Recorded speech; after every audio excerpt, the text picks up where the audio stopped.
Nous terminerons cet après-midi l'étude du prophète Jonas. Jonas, chapitre 4. L'auditeur voudra bien se reporter à sa Bible pour la lecture de ce chapitre. Le verset 10 qui termine le chapitre 3, je le rappelle, Dieu vit qu'ils agissaient ainsi et qu'ils revenaient de leur mauvaise voie. Alors Dieu se repentit du mal qu'il avait résolu de leur faire et il ne le fit pas. Nous avons bien dit, n'est-ce pas, que Dieu change de résolution étant donné que l'attitude de la ville change.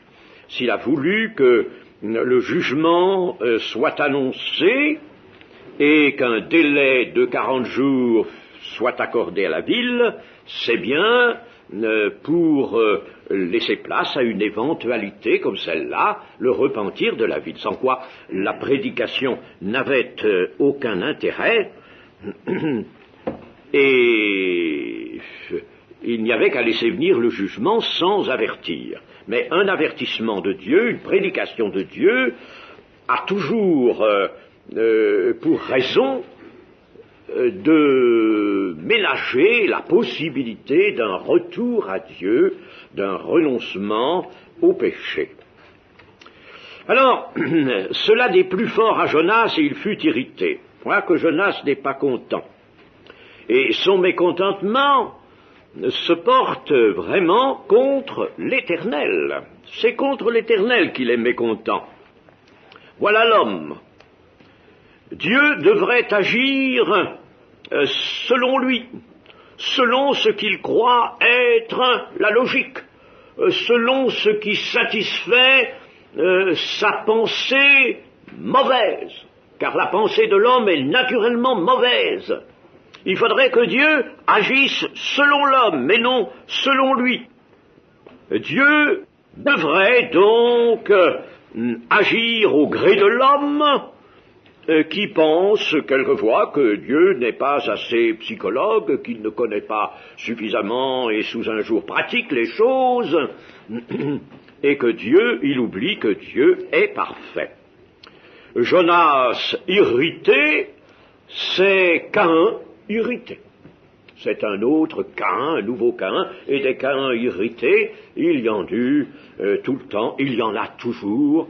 Caïn est irrité contre Dieu parce que Dieu n'a pas répondu à son attente et selon ce qu'il désirait.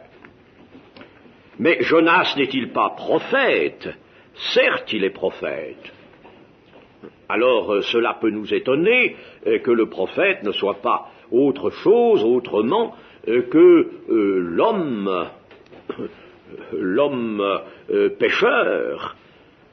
Oui, mais il est arrivé aussi que d'autres prophètes soient irrités, Jérémie par exemple, qui tout comme Job va lui aussi un jour demander à l'Éternel d'en finir. La mort lui semble plus avantageuse que la vie qu'il mène et il déplore même le jour de sa naissance. Ici, nous voyons quelque chose de grave, vraiment. Jonas implore l'Éternel et il lui parle, il implore l'Éternel. Donc c'est une sorte de prière qu'il fait là. Et remarquons tout de suite que la prière qu'il fait est de toute autre sorte que celle qu'il a faite dans le ventre du poisson. Ici, il dit « Maintenant, Éternel », sous le coup de l'irritation, naturellement, « Maintenant, Éternel, prends-moi donc la vie, car la mort m'est préférable à la vie. » C'est pas ce qu'il disait dans le ventre du poisson, où il cherchait au contraire le salut. Il voulait être sauvé. Dans ma détresse, j'ai invoqué l'Éternel et il m'a exaucé. Du sein du séjour des morts, j'ai crié, tu as entendu ma voix. Le salut vient de l'Éternel. Il cherchait le salut, là, quand il était dans la détresse. Et maintenant qu'il est là, rétabli, dans sa vie normale, Eh bien là, cette prière, sous le coup de l'irritation, c'est-à-dire de la méchanceté de son cœur, tout simplement, eh bien cette prière est une prière abominable. Maintenant, Éternel, prends-moi donc la vie, car la mort m'est préférable à la vie. Et c'est pas vrai. Dans le fond, il veut vivre. Tout à l'heure, il va être irrité parce que le soleil va le faire tomber en défaillance après que le petit arbuste que Dieu avait fait croître pour lui donner de l'ombrage aura péri. Alors là, il va demander encore la mort. Mais c'est faux. Il ne désire pas la mort.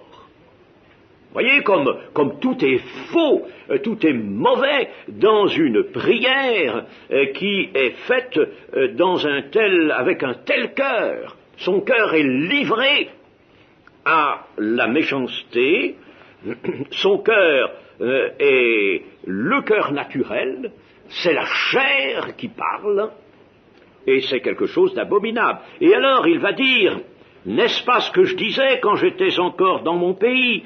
C'est ce que je voulais prévenir en fuyant à Tarsis. Il se donne raison. Il avait raison quand il refusait la première fois d'aller à Ninive, d'accomplir la mission que l'Éternel lui confiait. Il avait raison. Il se donne raison. C'est ce que je voulais prévenir en fuyant à Tarsis.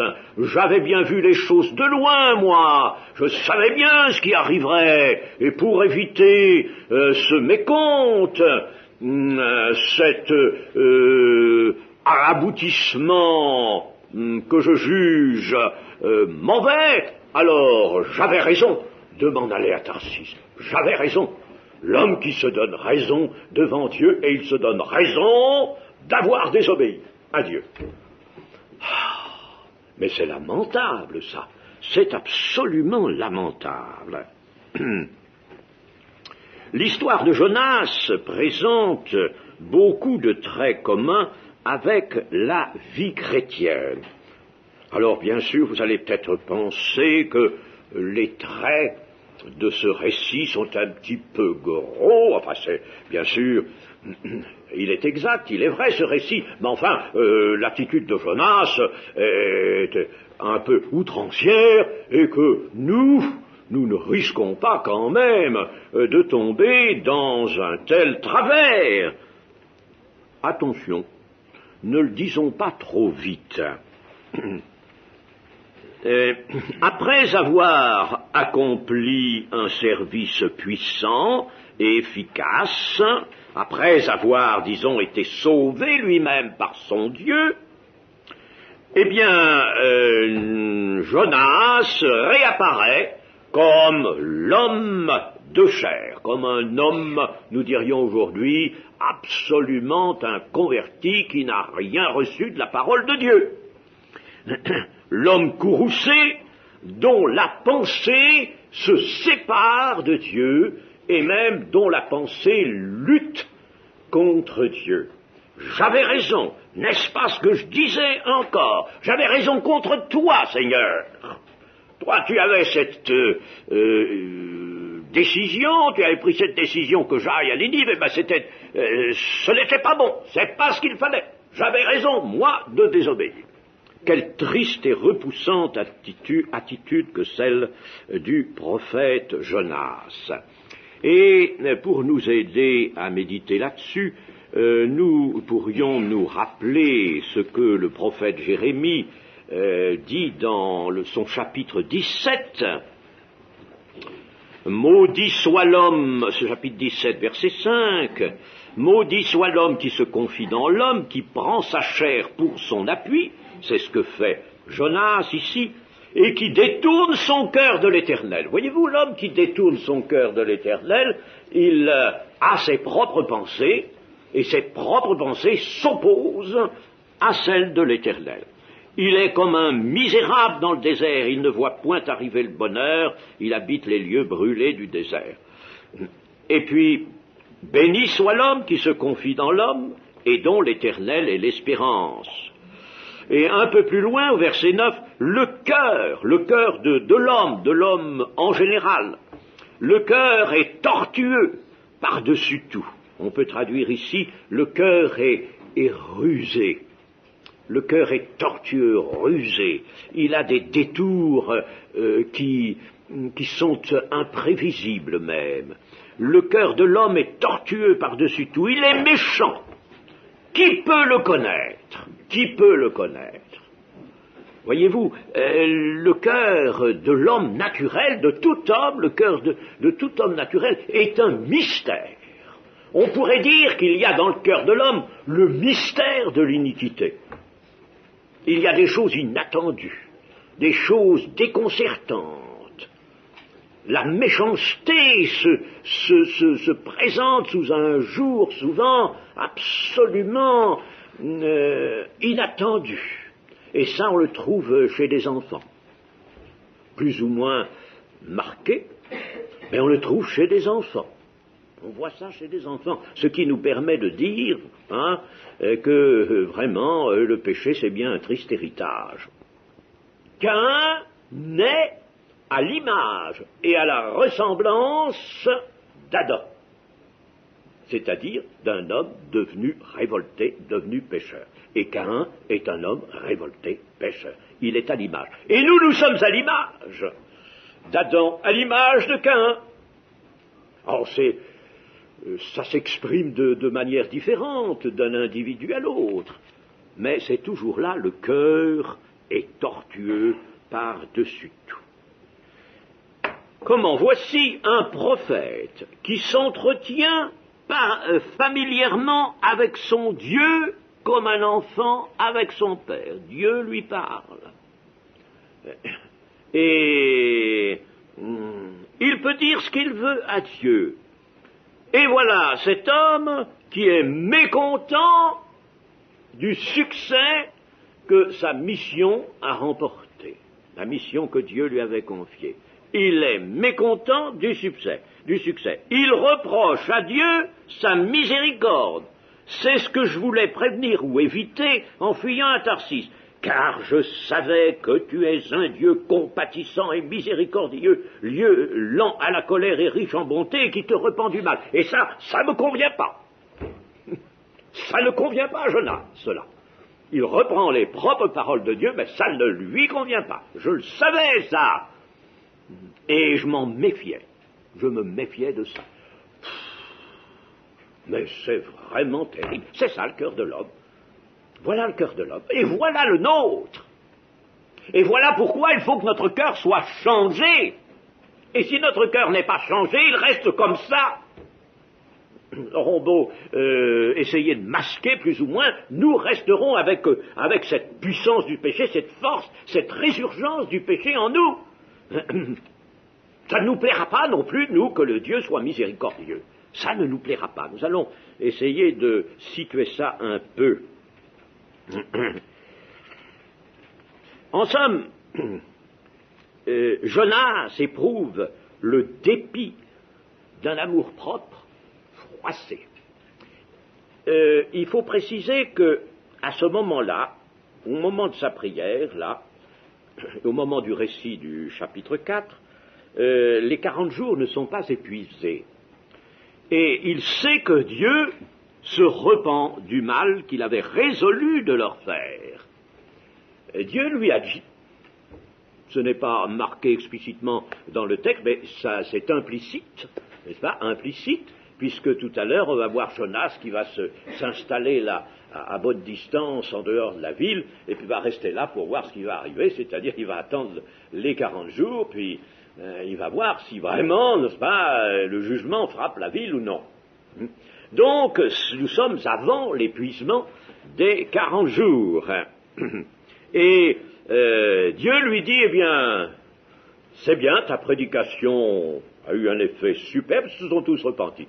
Alors, je ne vais pas les frapper de mon jugement. Je ne vais pas les frapper. Oh, c'est là, n'est-ce pas, que Jonas est mécontent, son amour-propre est blessé. Et c'est ce qui compte avant tout, son amour-propre d'homme. Il préférerait la mort de toute une ville plutôt que de subir cette sorte d'atteinte à son amour-propre plutôt que d'être blessé dans son orgueil, car l'amour-propre, c'est pas autre chose que de l'orgueil, dans son orgueil d'homme. Et le prophète est redevenu l'homme orgueilleux, et il est blessé dans son orgueil. Il préférerait que le Ninive représentait peut-être, je ne sais pas, à ce moment-là, le 10e ou plus encore de l'humanité, une grande fraction de l'humanité. Nous avons dit que c'était une ville d'1 million peut-être d'habitants. Eh bien, mieux vaudrait que tous ces gens-là soient détruits d'un seul coup plutôt que Jonas ait à souffrir, lui, d'une blessure de son amour-propre. Mes amis, est-ce que c'est pas vraiment affligeant une telle chose? Et si c'est dans la Bible qui nous parle, qui est le livre de Dieu, et qui est le livre qui doit nous transformer, nous, alors c'est bien parce que il faut que cela soit étalé à notre vue, que nous puissions réfléchir à de telles choses, et se dire, Jonas n'était pas un homme particulièrement méchant, beaucoup plus méchant que tout autre, il était tout simplement un échantillon de cette humanité dont je suis, moi, un autre. Voilà ce qu'il faut que nous nous disions.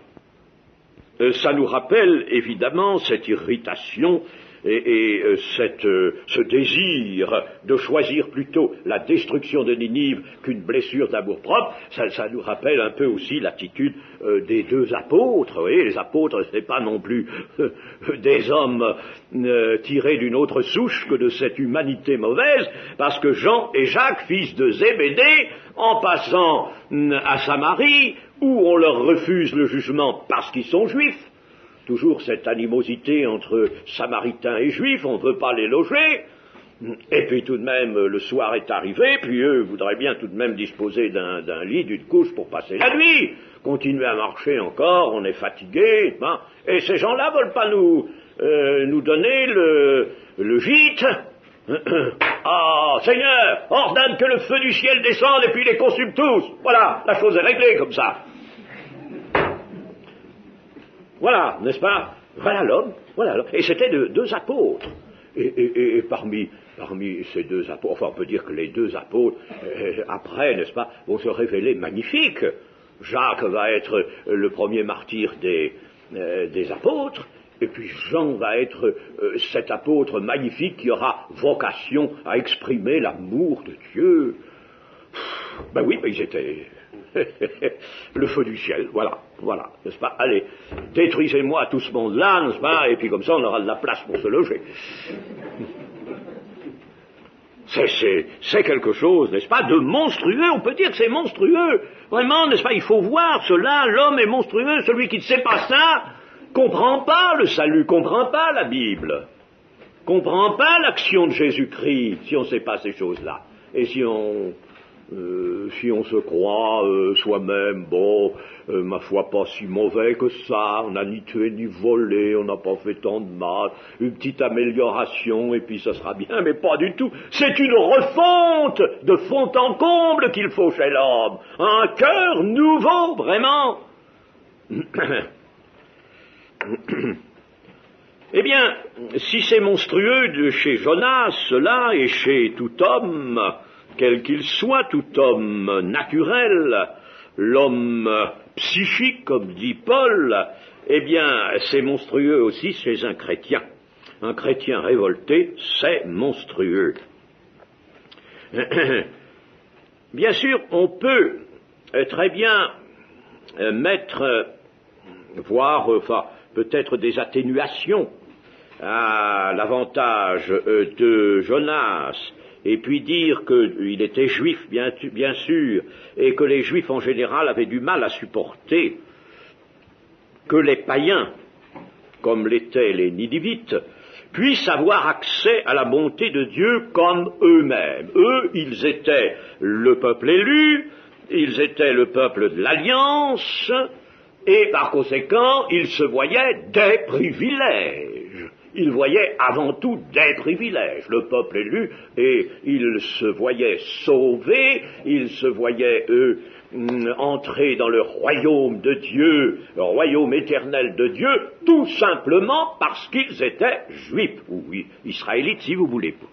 Bon, alors ils voyaient ça. C'était faux, c'est ce qui est combattu évidemment, nous l'avons déjà vu ce matin, et pour eux, les païens n'étaient pas dans cette alliance, ce qui était vrai bien sûr, mais pour eux, alors ces païens hors de l'alliance étaient bons pour la géhenne.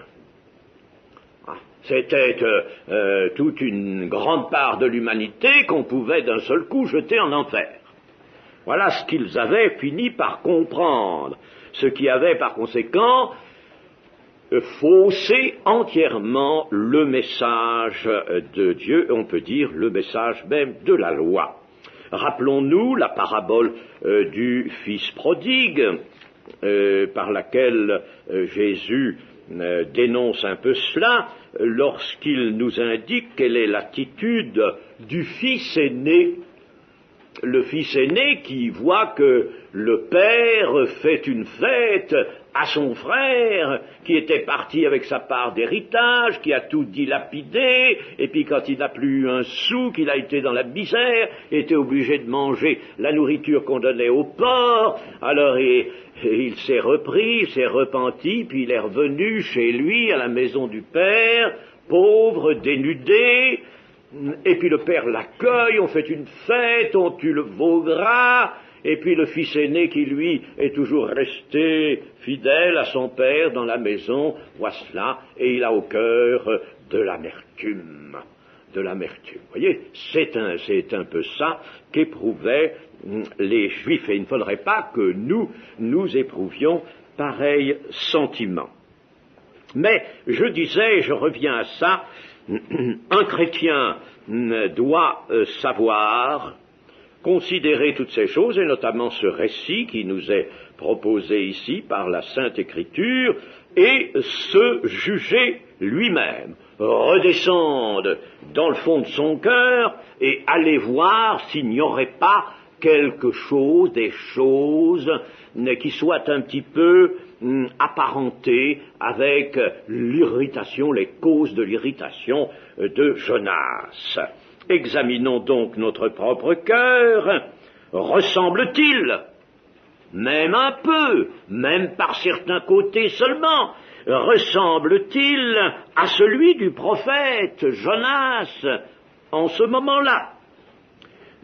Eh bien, essayons de voir un peu ensemble.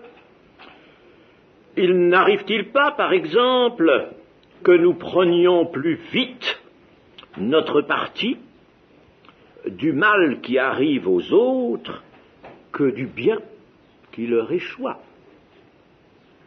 On prend quelquefois vite son parti du mal, et on ne prend pas si vite parti du bien qui arrive aux autres.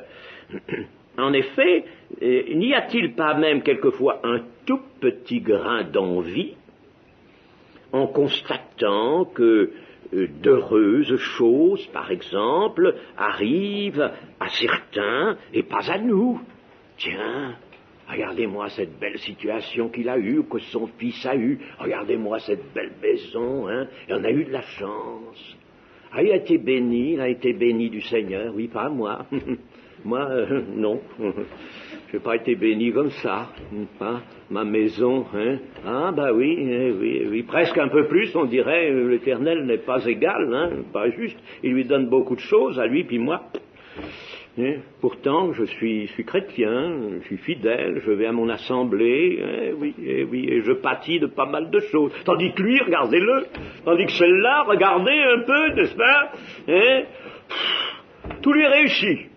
Ben ça, c'est dans l'Écriture aussi, n'est-ce pas? Attention, mes amis, il y a des sentiments comme ça, il peut y en avoir, ils sont un petit peu voilés, un petit peu cachés, ils sont dans tout le fond du cœur, ça, il faut aller dans le bas, pas dans le bas, c'est là qu'on les retrouve, ces sentiments-là. il y a des choses donc qui peuvent arriver à d'autres que nous, et que ces autres, nous les jugeons moins fidèles, nous les jugeons moins pieux que nous, moins dignes de la grâce de Dieu, de la bonté de Dieu que nous. Or c'est eux qui ont les plus grandes manifestations de la bonté, et nous les plus restreintes, nous en avons moins qu'eux. On a par exemple entendu dire ceci, et je l'ai entendu dire, chers amis, par des bouches chrétiennes. Voyez, eux, ils sont guéris par l'Éternel, ils ont été guéris, qu'est-ce que vous voulez, on doit reconnaître, n'est-ce pas, l'Éternel est puissant, l'Éternel guérit, ils ont été guéris, et puis moi, j'ai pas été guéri, moi. J'ai pas été guéri. Pourtant, je prie l'Éternel, je prie depuis des années, j'ai pas été guéri. Vous voyez, il y a une petite pointe, de jalousie, de rivalité. Moi, j'ai pas été guéri, eux, ils sont guéris. Regardez, ils sont venus à la réunion d'évangélisation, la première réunion d'évangélisation, pam, là, ils sont guéris, magnifique. Et puis moi, je traîne mon mal depuis des années, puis j'ai prié l'Éternel, je suis allé combien de fois à l'imposition des mains, puis je suis revenu à l'être toujours pareil. Alors, on va dire ça comme ça, puis on va pas dire, mais si le Seigneur m'a pas guéri, peut-être me parle-t-il par ce moyen, faudrait peut-être que je redescende alors un petit peu en moi, que j'aille voir, avec beaucoup plus d'humilité, si vraiment peut-être il n'y a pas une raison. Il y a peut-être une raison. Alors quelquefois on se donne une raison, mais une raison qu'on ne va pas chercher dans un examen véritablement profond de soi-même. On va chercher une raison ailleurs. On va dire, voilà, l'Éternel, moi, m'éprouve, voyez-vous, et il éprouve le juste. C'est le juste, c'est écrit ça, c'est le juste qui est éprouvé. Moi, il m'éprouve par la maladie, n'est-ce pas? Il ne me guérit pas parce qu'il m'éprouve, et parce qu'il veut que par la maladie, n'est-ce pas, et par la résignation que je vais montrer dans la maladie, eh bien, je sois un témoignage, voyez-vous, je suis un témoignage. Oh, que le cœur de l'homme est tortueux, méfions-nous de cela, mes amis, il faut qu'un chrétien soit guéri de tout ça. Et puis, il y a peut-être d'autres circonstances qui font apparaître ce sentiment de l'homme naturel, toujours cette amertume qui vient de l'état de péché de l'homme naturel qui n'est pas mort, l'homme naturel qui revient encore, réagit encore, réintroduit encore ses propres pensées. Prenons d'autres exemples. Nous avons quelquefois, mettons, donné un conseil à quelqu'un. On donne un conseil à quelqu'un. Bien. Et puis, alors après, le temps passe un peu, et nous voyons que ce quelqu'un n'a pas suivi notre conseil. Notre conseil était le bon, il n'a pas suivi notre conseil. Et puis, nous nous disions dans notre pensée, il va voir les conséquences, il va en mesurer les conséquences. Ça veut dire, n'est-ce pas, attention, il va être puni. Et puis, pas de punition, pas de châtiment. Voilà que celui à qui nous avons donné le conseil, au contraire, tout va bien, semble dire tout va bien, n'est-ce pas?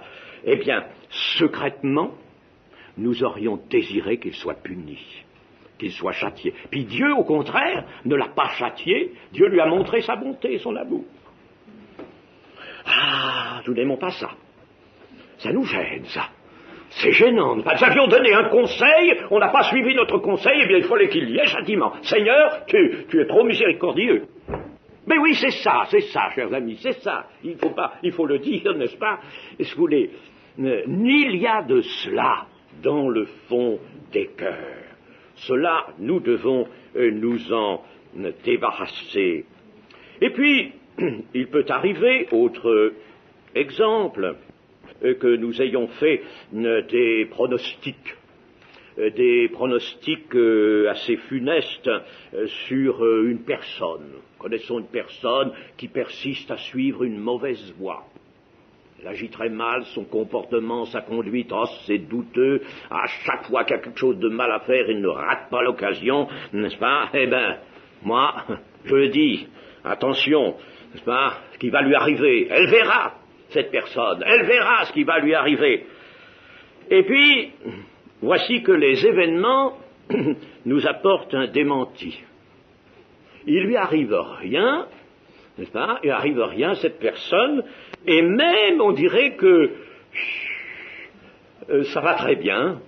Ça va très bien, nous avons ce cas dans les psaumes, n'est-ce pas? Ça va très bien pour elle. Et puis, la bonté de Dieu semble même avoir été plutôt son partage. C'est pas le châtiment que Dieu lui a donné, c'est sa bonté, toujours sa bonté. Et puis, alors nous en sommes fâchés. Nous ne sommes pas contents. Nous sommes comme Jonas, au fond de nous-mêmes, nous sommes irrités. La bonté pour une telle personne, non. Chers amis, vous allez me dire que je force le trait. Pas du tout. J'ai plus d'une fois entendu dans notre milieu, dans l'Église, à propos de certaines personnes. Évidemment, quand on va dans une église qu'on ne connaît pas, on voit des personnes qui ont des problèmes et puis on s'intéresse à leurs problèmes, on voudrait bien pouvoir les aider et par conséquent intercéder, prier pour elles pour que ce problème soit réglé, n'est-ce pas? Et puis alors, on entend quelquefois d'autres chrétiens qui vous disent « Oh, celui-là, c'est pas la peine, oh, celle-là, pas la peine, oh, on lui a dit tant de fois, on a prié tant de fois, qu'est-ce que vous voulez, elle restera comme elle est. » J'ai entendu ça. J'ai entendu ça. Alors je dis, c'est pas la peine de prier pour elle. Oh, on l'a fait tant de fois. On l'a fait, puis il n'y a pas de résultat, c'est toujours la même chose. Nous ne comprenons pas les compassions de Dieu, nous n'avons pas au cœur la miséricorde de Dieu. Nous, volontiers, il y a des personnes que nous jetterions tout de suite dans l'enfer. Allez, on s'en débarrasse. On les jette dans l'enfer, n'est-ce pas? Nous n'en voulons plus, nous n'avons plus d'espérance pour ces personnes-là. C'est plus possible, n'est-ce pas? Eh bien, c'est un péché, cela, chers amis. Ça vient de notre cœur mauvais. N'oubliez pas que le Seigneur Jésus, en nous parlant, parce qu'il a parlé à nous, là, il nous a demandé de demander à Dieu le Saint-Esprit. Il nous a demandé de demander le Saint-Esprit. Tout à l'heure, nous avons chanté le feu. Et il nous a donc invités à demander par la prière le feu. Et quand il nous a invités ainsi, qu'est-ce qu'il nous a dit? Méchants comme vous l'êtes. C'est pas moi qui, vous voyez, méchants comme vous l'êtes. Vous savez demander de bonnes choses, vous. Hein? Vous savez demander de bonnes choses, et quand vos enfants vous demandent quelque chose, si vous demandez un œuf, vous leur donnez pas un scorpion. Alors, méchants comme vous l'êtes, si vous demandez à Dieu, votre Père, de bonnes choses, ne vous les donnera-t-il pas? Ne vous donnera-t-il pas le Saint-Esprit? Et le Saint-Esprit, il faut penser qu'il viendra, lui, avec son feu, changer, brûler dans votre cœur tout ce qui doit en être extirpé. Et nous avons besoin d'un nettoyage de notre cœur par le feu du Saint-Esprit. Voyons encore autre chose. Nous avons peut-être éprouvé un secret dépit de voir, par exemple, dans le cas que je disais tout à l'heure, notre jugement en défaut. Eh bien, il y a des cas où le cœur, même chez un chrétien, peut préférer un malheur à une manifestation de la bonté de Dieu. Préférer le malheur, oui. Un malheur, en somme, aurait mieux justifié notre sagacité, ce que nous avions pensé, parce que nous sommes très forts dans la doctrine pour l'appliquer aux autres. Hein. Les commandements de Dieu, nous les connaissons très bien pour les appliquer aux autres, pour voir chez les autres la paille dont nous faisons une poutre. Et puis la poutre qui est dans notre œil, nous a dit le Seigneur, nous ne la voyons pas. Alors, il arrive même ceci, dans la même attitude que Jonas, que nous préférerions quelquefois un malheur, qu'un malheur arrive, plutôt que de voir la miséricorde de Dieu venir à l'avantage de quelqu'un sur qui nous avons, nous, prédit le malheur, la mauvaise issue. Alors, le cœur est tortueux, nous dit le Seigneur, l'Écriture, que la conduite de Jonas soit une révélation pour nous et une invitation à rechercher une plus profonde purification de notre cœur. Ce n'est pas tout de dire, Seigneur, donne-moi un cœur pur et de le changer. C'est bien, c'est ce qu'a demandé David, oui, donne-nous un cœur pur. Mais savons-nous ce que c'est qu'un cœur pur? C'est un cœur transparent, dans lequel on ne laisse pas une certaine vase dans le fond. Il faut que le fond soit net, transparent. Alors, demandons un cœur pur, mais le Seigneur veut que nous demandions un cœur pur et que nous sachions quelles sont les choses qui peuvent empêcher cette purification, qui peuvent être le contraire, qui peuvent souiller notre cœur. Et pour cela, il nous a donné ce miroir, cette parole, c'est un miroir. Il ne s'agit pas simplement de se regarder quand on se convertit, mais Jacques nous invite tout chrétien à se regarder dans le miroir et de ne pas oublier l'image qu'il voit ici, pour que nous puissions véritablement dénoncer devant Dieu sans faiblesse dans notre relation personnelle avec lui, et au nom de Jésus, dénoncer sans faiblesse ce que nous aurons vu au fond de notre cœur. Seigneur, change-moi, donne-moi vraiment un cœur pur, que le cœur naturel soit définitivement supprimé, et que j'ai un cœur nouveau. L'apôtre Paul nous dit quelque chose dans 2 Corinthiens 4, 7. Nous portons ce trésor, le trésor c'est l'évangile, disons, il a parlé d'évangile plus haut, la parole de Dieu, l'évangile. Nous portons ce trésor dans des vases de terre, afin que cette grande puissance soit attribuée à Dieu et non pas à nous. L'évangile est puissant par lui-même, et c'est ce que Jonas a oublié, sa prédication, c'est pas lui. Pourquoi la prend-il tellement à cœur, à son compte? Il n'a été que l'instrument. Mais la puissance de la parole qu'il a portée là, elle est attribuée à Dieu, elle doit rester attribuée à Dieu et non pas à lui. Et si nous faisons, nous, quelque chose dans le cours de notre vie chrétienne, nous faisons quelque chose qui porte, mettons, du fruit, si nous faisons quelque chose qui a été le bien, quelque chose qui a honoré le Seigneur, par nos paroles ou notre conduite, n'est-ce pas? Eh bien, alors sachons attribuer cela à Dieu et non pas à nous. Et par conséquent, n'y attachons pas un amour-propre.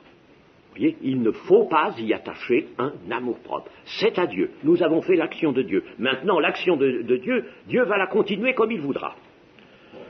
Va la continuer comme il voudra. Ou bien il va faire intervenir son jugement, il l'a déjà fait même au cours des âges chrétiens, il l'a fait. Il y a des cas de jugement de Dieu, comme par exemple à Saint-Pierre de Martinique, en 1902. C'est un jugement de Dieu, un véritable jugement de Dieu, n'est-ce pas? Alors, Dieu frappera par un jugement toute une population de 28 000 habitants, moins un, a péri d'un seul coup. Population entière, 28 000 habitants. Et c'était un jugement de Dieu. Il y avait eu des avertissements avant. Mais aussi, il est possible que Dieu décide de faire miséricorde, se repente, comme nous avons lu, et fasse miséricorde. c'est pas à nous, nous ne pouvons pas nous savoir ce qui vaut le mieux sur le moment, ou bien faire miséricorde, ou bien peut-être faire agir le jugement. L'Éternel répondit à la prière de Jonas, « Fais-tu bien de t'irriter ?» Cette réponse de Dieu est magnifique.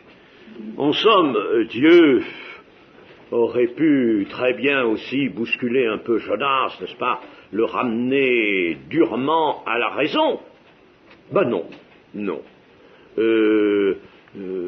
Dieu regarde Jonas comme un enfant qui est saisi par un feu intérieur, le feu de la gêne, le feu de la colère, n'est-ce pas? Et puis comme un tendre père, il va lui dire tranquillement, fais-tu bien de t'irriter, voyons, réfléchis, est-ce que tu fais bien de t'irriter?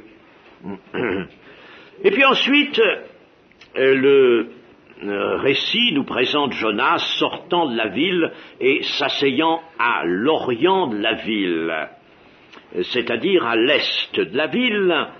Et puis là, il se fait une cabane avec des roseaux, certainement il y a beaucoup des roseaux, des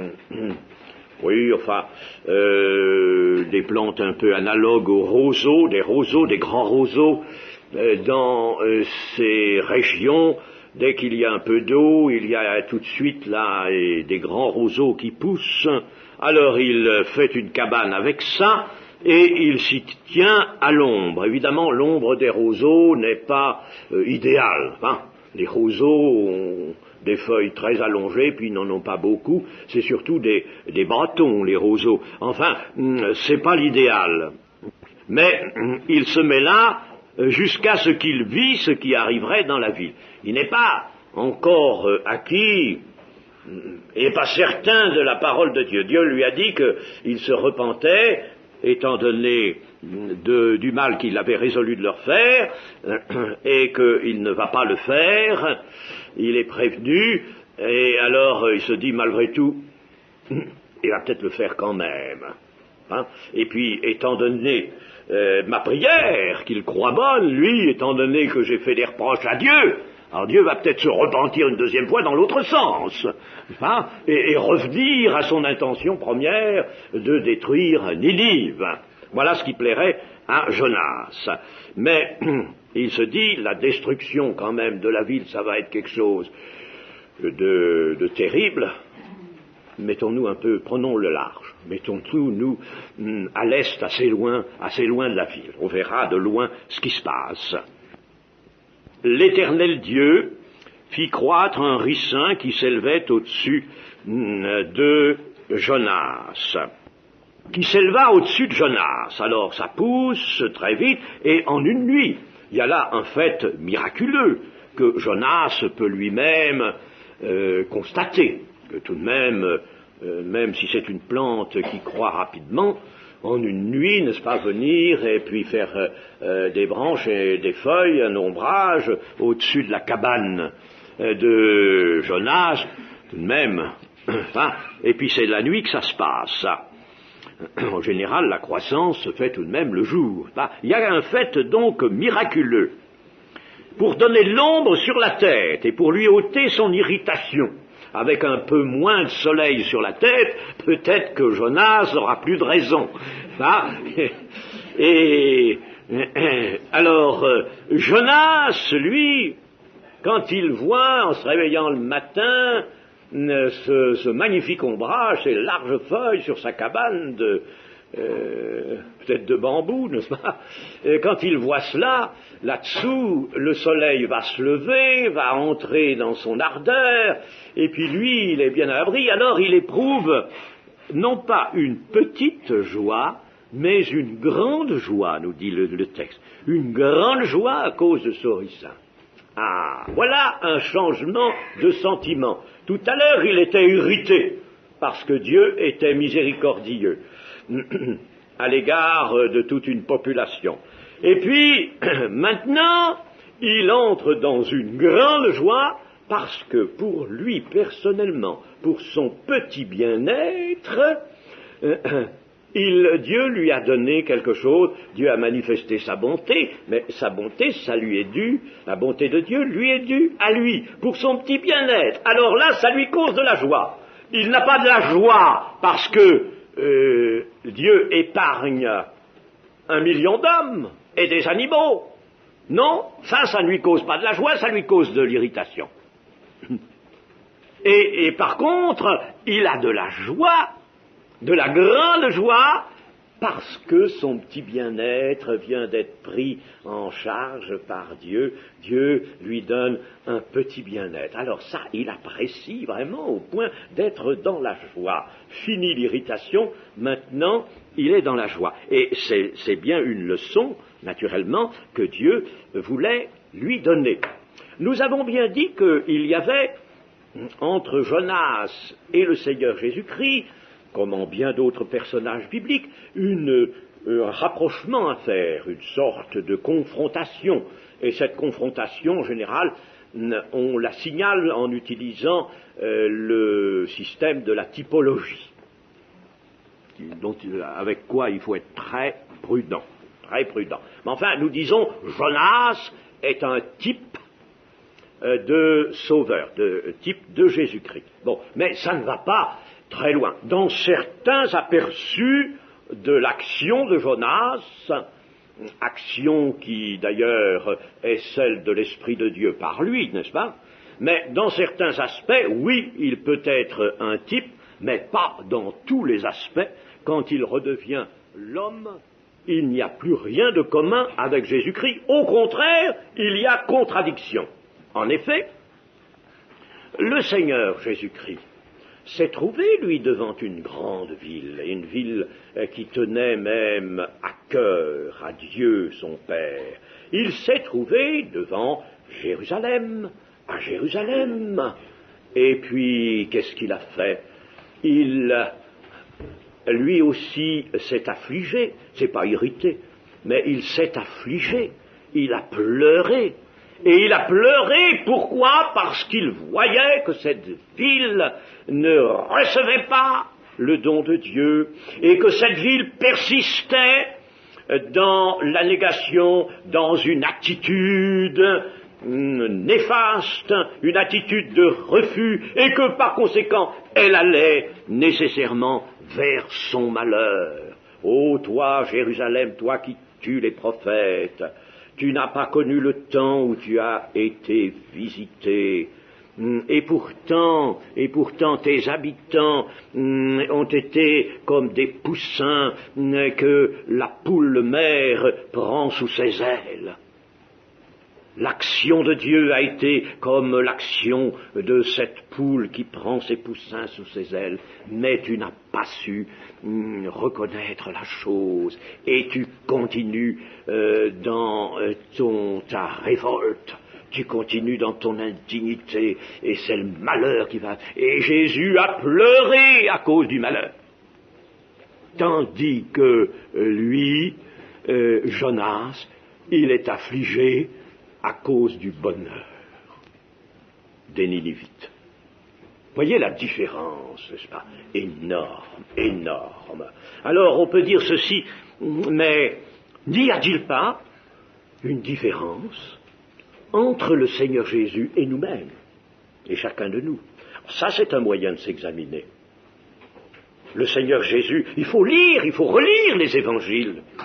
D'ailleurs, si on veut conserver un bon contact, une bonne relation avec le Seigneur, si on veut connaître bien notre voie, il faut relire les évangiles, les autres parties de la Bible aussi, mais il faut souvent relire les évangiles pour voir Jésus à l'œuvre, et puis se dire, parce qu'il faut méditer bien sûr, est-ce qu'il n'y a pas une différence entre le Seigneur Jésus et moi?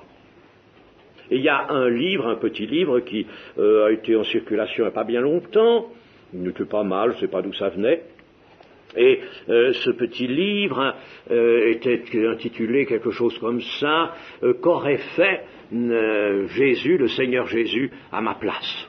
Alors c'est toute une histoire qui est racontée, n'est-ce pas? Il y a une histoire, on ne pense pas que ce soit... Il y a peut-être des éléments vrais à l'origine, j'en sais rien. Enfin, une histoire qui est racontée, et dans le cours de cette histoire, il y a un personnage particulièrement qui s'interroge toujours et qui dit, voyons, je voudrais être fidèle à Dieu. Qu'est-ce qu'aurait fait Jésus à ma place? Qu'aurait-il fait? Alors, non seulement il faut s'interroger de cette manière-là, mais il faut d'abord s'interroger pour savoir s'il n'y a pas une différence entre la pensée de Jésus et la nôtre, entre les sentiments qui étaient dans le cœur de Jésus et qu'on nous demande d'avoir, et ceux que nous avons réellement. C'est ça la confrontation qu'il faut faire, la comparaison. Mettons Jonas et Jésus, nous voyons, n'est-ce pas, ils sont en opposition. À ce moment-là, Jonas n'est plus le type du Sauveur. Ils sont en opposition. Ne serions-nous pas, nous, encore, peut-être, quelquefois, en opposition avec le Seigneur Jésus, alors qu'il nous est dit d'avoir les sentiments qui étaient en Jésus-Christ et d'avoir la pensée de Christ. Nous avons la pensée de Christ.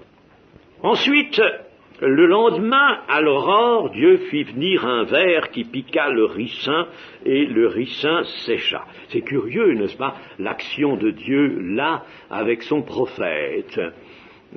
Mais il veut mettre en évidence la méchanceté du cœur de Jonas, pour qu'il la reconnaisse. Il faut reconnaître les choses pour en être guéri.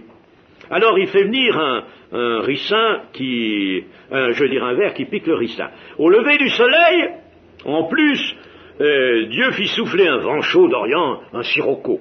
Pas s'il y a des gens qui connaissent le sirocco, mais le sirocco qui souffle en général 3 jours, et c'est quelque chose de pénible.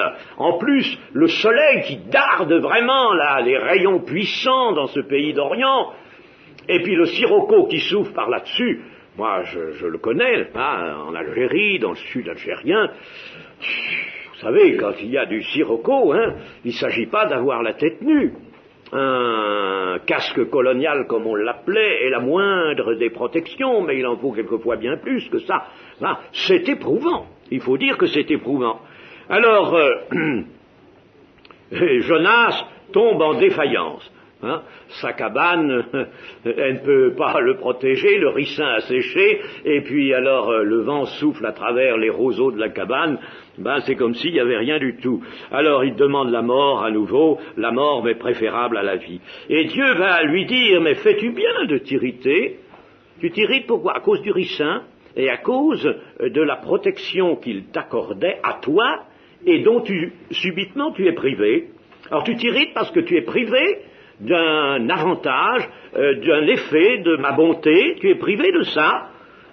Alors Jonas répond comme un enfant, vous savez, qui est vraiment de mauvaise humeur et méchant devant son père, là. Oui, je fais bien de m'irriter, puis il pleure tout ce qu'il peut. Je fais bien de m'irriter, oui, jusqu'à la mort. C'est juste, c'est bon ce que je fais. Et l'Éternel de lui dire, tu as pitié du ricin qui ne t'a coûté aucune peine et que tu n'as pas fait croître, qui est né dans la nuit et qui a péri dans la nuit. Et moi, je n'aurais pas pitié de Ninive, la grande ville dans laquelle se trouvent plus de 120 000 hommes qui ne savent pas distinguer leur droite de leur gauche et des animaux en grand nombre. Alors, c'est la disproportion que Dieu veut placer devant la pensée de Jonas. Tu t'affliges pour ce petit ricin. Tu n'y es pour rien du tout. C'est moi qui l'ai fait pousser, miraculeusement, te protéger. Et puis la nuit suivante, je l'ai retiré. J'ai bien le droit. Et puis, ce petit ricin, en lui-même, c'est peu de choses. Il peut en pousser des quantités d'autres de ricins. C'est peu de choses, cela. Et puis, ce qui est peu de choses aussi, c'est que ce ricin n'a procuré son avantage qu'à toi, qu'à la personne de Jonas, une personne, un homme. Et pour ça, tu as vu la bonté de Dieu, tu as eu une grande joie. Ah, la bonté de Dieu est grande parce qu'elle m'a procuré cet avantage, parce qu'elle s'est intéressée à moi, parce qu'elle m'a permis d'être à l'abri de ce qui causait ma souffrance. À moi, l'intérêt, toi, tout seul, et là-bas il y a 1 million d'hommes. Et alors, en plus, il y a des animaux en grand nombre, et Dieu n'est pas indifférent aux animaux, ce sont des êtres qu'il a créés, et il y a des dispositions prophétiques concernant les animaux dans le rétablissement de toutes choses. Même l'Épître aux Romains que nous étudions contient un tel aperçu prophétique, n'est-ce pas? Les animaux, il y a une alliance, Osée parle d'une alliance avec les animaux pour le temps du règne de Jésus-Christ. Donc les animaux, ce n'est pas quelque chose que le Créateur néglige, ce sont des créatures. Alors, en somme, ce qu'il faut recueillir comme leçon dernière de ce livre, eh bien, c'est que l'avantage, la protection accordée à Jonas, c'est bien limité. Ça n'a fait que mettre en évidence l'égoïsme de l'homme. C'est peu de choses. Et puis, par contre, n'est-ce pas, le Ninive, c'est d'une importance énorme. Ce sont des dizaines de milliers d'êtres à sauver. Et il y a une disproportion, n'est-ce pas? Et Jonas n'a même pas vu ça. Il est véritablement aveuglé par son égoïsme et son cœur mauvais. Alors, le Seigneur lui montre ça. Et chose assez curieuse, comme il arrive quelquefois, le livre du prophète Jonas se termine sans qu'il y ait une conclusion, comme c'est le cas par exemple pour le livre des Actes aussi. Il n'y a pas de conclusion. En somme, voilà, le récit s'arrête, l'écriture, soudain, se tait.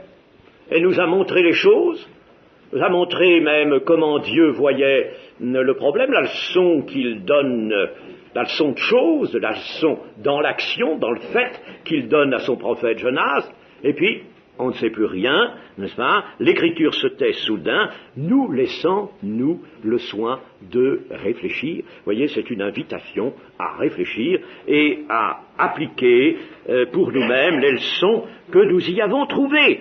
Et pour nous-mêmes, nous dirons ceci, mais il est indispensable que nous nous examinions vraiment au fond et que nous abandonnions notre pensée, la pensée de l'homme vraiment, que nous abandonnions les sentiments de l'homme pour revêtir la seule pensée du Seigneur et les sentiments qui étaient en Jésus-Christ.